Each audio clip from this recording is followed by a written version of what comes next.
ఎవరికి లాభం అన్నది మొత్తం తెలుసుకొని బయట పెట్టాలని నేను కోరుకుంటున్నాను.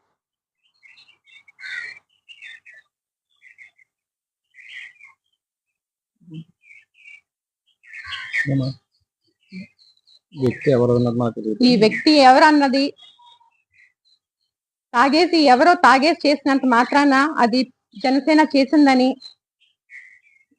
పార్టీ తరపున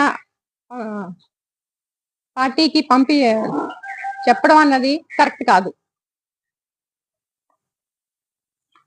ఎవరో 1-2 మీటింగ్కి వచ్చి జనసేన జై జనసేన అన్నంత మాత్రాన వాళ్ళు చేసిన పనిని కూడా ఇలా పార్టీ పరంగా నెట్టడం కూడా అంత కరెక్ట్ కాదని నేను భావిస్తున్నాను.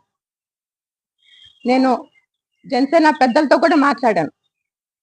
వాళ్ళు కూడా ఎవరు చేశారు, ఎవరు చేయించారు వెనకాలండి ఎంత పెద్దవాళ్ళైనా సరే వాళ్ళని బయటికి తీసుకొచ్చి అందరికీ చెప్తారని నాకు మాట ఇచ్చారు. చీని గారు చెప్పినట్టు నేను పార్టీ ఎలక్షన్ ముందు జాయిన్ అవుతానంటే వద్దమ్మా తర్వాత జాయిన్ అవ్వాలి ఇప్పుడు కాదు అని చెప్పి సర్ది చెప్పిన ఆయన ఇలాంటి దాడులు చేస్తారని మాత్రం నేను ఖచ్చితంగా ఖండిస్తున్నాను. నమ్మను. దీన్ని పోలీసులు మొత్తం తెలుసుకొని బయటికి తీసుకురావాలని కోరుకుంటున్నాను. నమస్కారం.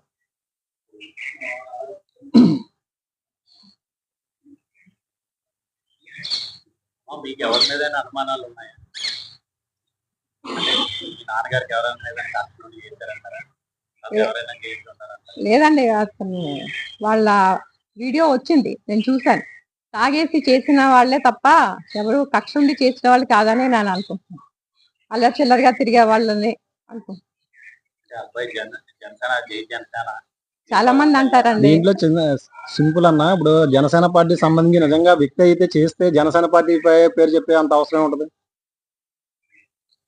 మేము అనుకునేది ఏంటంటే ఇతర ప్రతిపక్ష పార్టీలు కానీ ఇతర వ్యక్తులు కానీ జనసేన పార్టీ మీద బురద జల్లడం కోసం చేస్తున్నటువంటి కార్యక్రమంగా మేము భావిస్తూ ఉన్నాం. ఎందుకంటే జనసేన పార్టీ సంబంధించి ఇలాంటి చర్యలు చేసేటువంటి వ్యక్తులు కానీ కుళ్ళు కుతంత్రాలతో రాజకీయం చేసేటువంటి చరిత్ర కానీ జనసేన పార్టీకి లేదు. ఇది కేవలం ఈ మధ్యన మేము ఊహిస్తుంది ఏంటంటే ప్రతిపాటి నియోజకవర్గంలో కొత్తగా వైఎస్ఆర్సీపీ నుంచి ఎవరైతే ఇన్ఛార్జ్ తీసుకున్నారో ఇన్ఛార్జిగా బయటకు ఎస్టాబ్లిష్ అవడం కోసం ఇలాంటి ఒక రాజకీయ క్రీడ ఆడుతున్నారని చెప్పి మేము భావిస్తూ ఉన్నాం.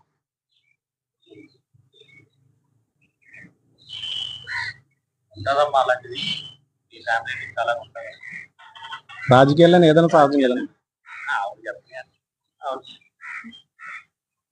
అలాగండి.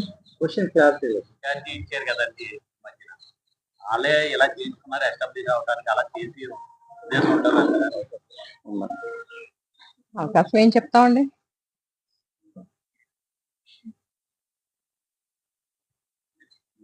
ఏం జరిగి ఉంటుంది అని అనుకుంటున్నారు? ఏమో నాకు తెలియదండి. అది నేను టీవీలో చూసింది మాత్రమే చూసానండి. అతను వీడియోస్ వచ్చాయి కొన్ని, కానీ మతి స్థిమితం లేదేమో అనిపించింది నాకు అతను మాట్లాడే విధానం అంతా చూసి. లేదండి, నేను పార్టీ జాయిన్ అయ్యాక మాట్లాడలేదండి ఎవరు.